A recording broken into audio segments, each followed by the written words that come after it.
Messieurs et dames, un invité dans ce journal, il s'agit du maître Ndikoulou. Maître, bonsoir. Bonsoir. Avec lui, nous allons parler du gardiennage de la parcelle qui dit la loi sur la question. Ce secteur est générateur de plusieurs conflits et des contentieux entre les propriétaires, soit bailleurs d'une part, vis-à-vis de son locataire, autour de textes. Alors, comment est organisé ce secteur qui est porteur de plusieurs conflits?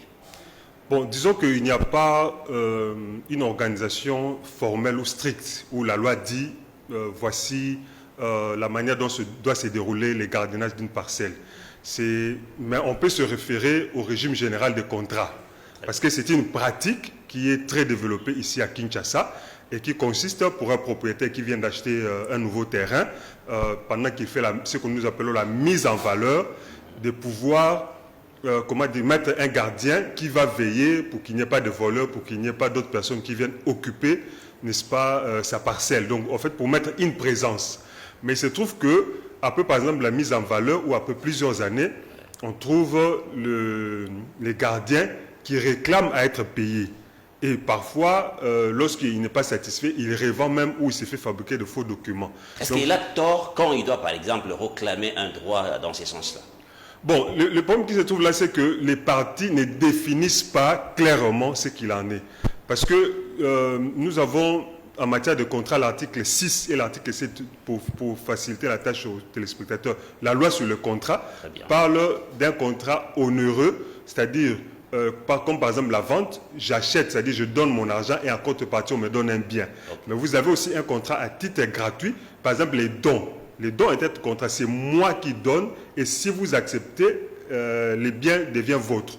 Vous voyez. Alors, par exemple, un propriétaire installe quelqu'un, il s'est dit, bon, je te donne un toit, je te donne un endroit où gratuitement, toi, tu vas garder pour moi ma parcelle.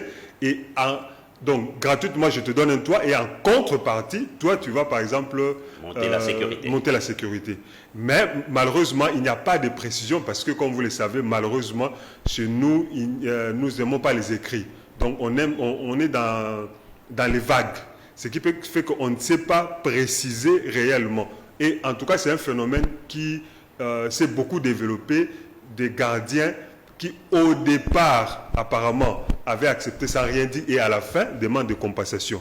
Donc, c'est ça le problème qu'on a. Alors, que dit la loi, justement, dans ces domaines? Parce qu'on constate qu'on y va de conflit en conflit, de contentieux en contentieux, entre celui qui est propriétaire par rapport à celui qui l'a placé dans un lopin de terre pour monter la garde. Bon, je pense que c'est tout simplement un manque de prudence de la part d'une personne de jouer à la naïveté et de mettre quelqu'un sans définir clairement non seulement le rôle que cette personne aura joué, mais la contrepartie.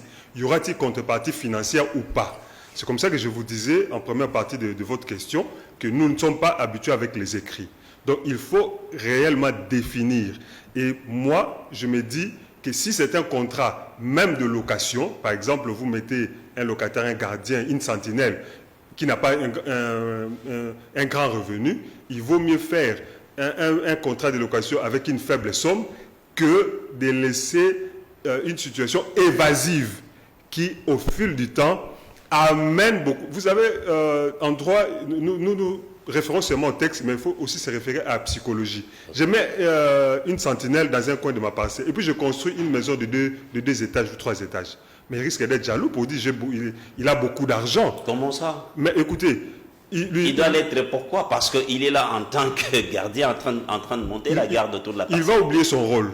Il va oublier son rôle, il va constater les grands efforts que j'ai déployés pour construire et il dit j'ai préservé la parcelle, donc j'ai droit à une récompense. Alors que beaucoup de gardiens... Mais il n'a pas non plus aussi tort dans ce sens-là. Non, mais écoutez, il a eu sa contrepartie qui était le logement. Ah, ok. Sur le plan social même, il a été épargné de louer. Parfois, certains bénéficient de l'eau, de l'électricité, d'un espace, d'une sécurité où il peut même fonder son foyer.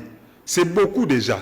Alors, quand lui, maintenant, il retourne sa veste contre le propriétaire, de mon point de vue, je pense qu'il y a une forme d'ingratitude. Mais l'imprudence est à mettre du côté du propriétaire qui a mis quelqu'un dans sa parcelle ou sur sa parcelle sans avoir clairement, comment dirais-je, dit le statut de cette personne-là. C'est ça où se trouve le problème. Parce que beaucoup de propriétaires sont étonnés.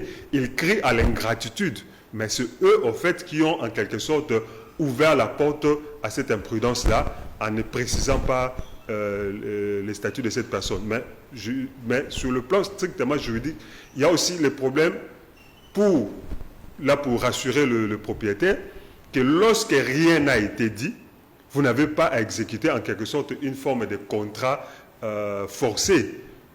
Parce que déjà, la prestation a déjà été là, le gardiennage en contrepartie du logement. Voilà. Alors, comment compter à mettre quand même un ordre dans ces secteurs pour que ce que vous êtes en train de dénoncer ici, que cela ne soit plus répétitif? Bon, je pense que la loi existe déjà. La loi existe déjà parce qu'il y a l'autre danger dont on n'avait pas parlé, c'est le fait que beaucoup de gardiens, comme vous le savez, ont vendu des terrains qui ne leur appartenaient pas. Donc, pour moi, par exemple, la toute première des choses, c'est de commencer à voir les documents parcellaires, mais pas les documents parcellaires que les gens utilisent, les documents parcellaires qui sont exigés par la loi. Et il n'y en a que 2 pour les habitations. Vous avez le contrat de location, parce que l'État aussi est bailleur. Il y a, lorsque vous avez un terrain, vous n'avez pas mis en valeur, l'État vous donne un contrat de location. Ce n'est pas la fiche parcellaire, ce n'est pas l'acte de vente, ce n'est pas l'attestation d'occupation parcellaire, c'est le contrat de location lorsque le terrain n'a pas été mis en valeur. Et c'est le certificat d'enregistrement parce que le code foncier ou la loi foncière parle du certificat d'enregistrement comme étant les titres de propriété des maisons au Congo. Donc lorsque vous avez déjà, par exemple, votre titre de propriété, il est difficile, par exemple, qu'un gardien puisse vendre ça. Et de 2, c'est de dire clairement, par écrit, je ne sais pas qui a dit ça, les Français ou les Chinois, les paroles s'envolent, les écrits restent.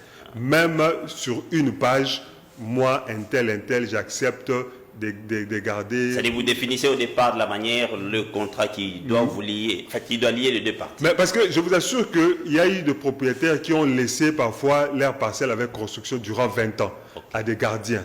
Et ces gardiens-là, il faut quand même être humain. Oui, ils ont entretenu. Parfois, certains ont gardé de bons cœurs. Et après 20 ans, on lui dit, bon, nous, par exemple, notre papa est décédé, nous, les héritiers, nous vendons notre maison, toi, va-t'en.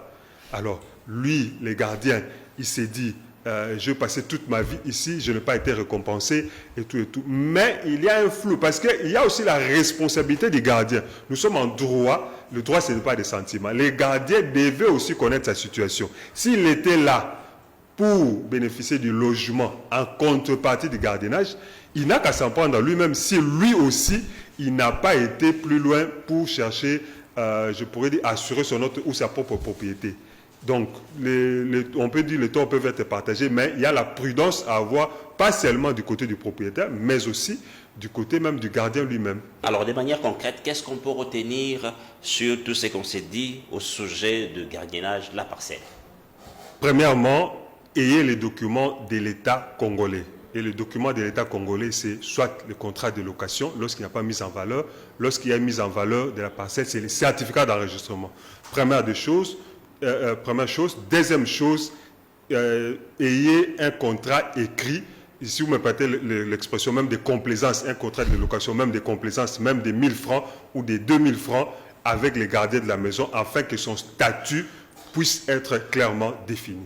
Voilà. Et en ce moment-là, c'est-à-dire il faut amener ça au niveau de l'État pour légaliser cela? Oui, bien entendu, pour les visas, au niveau de l'habitat. Ah, okay. Au niveau de l'habitat, et je conseille ça d'ailleurs au fait aussi, merci pour le rappel, il faut amener ça au service de l'habitat de la commune pour pouvoir obtenir le visa de l'habitat, et ça renforce encore les statuts, parce que là c'est l'État qui sait, parce qu'il y a une loi sur le bail